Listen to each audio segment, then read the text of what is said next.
నువ్వు కూర్చోబెట్టి నిమ్మకాయ కూడా ఇచ్చింది అమ్మాయి నాకు. కుడి పక్క పడితే నిమ్మకాయ ఎవరికైనా బాగా కూర్చో అందరికి కూర్చోబెట్టుకో అందరికి.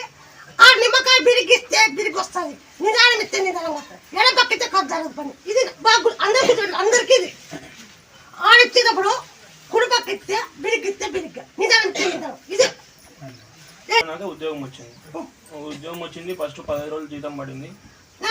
మరి నీ తమ్ముడు జాబ్ ఇప్పిస్తా, నీకన్నా మంచిగా వస్తాను, నీ దానికన్నా మంచిగా నీకు మంచి జాబ్ ఇప్పిస్తా.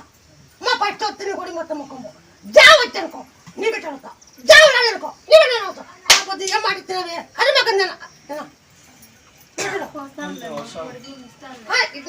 నీకెట్లా నమ్మకం? నా కొడుకు ఇటుకు వచ్చి పోయినాకనే జాబ్ వచ్చింది. సంవత్సరం పాటు ఇంటికాడ పంట పెట్టాలా, నీళ్ళు ఎట్లా ఎప్పుడు ఎట్లా ఏమి అంటారు ఒక్కటే అమ్మయ్య.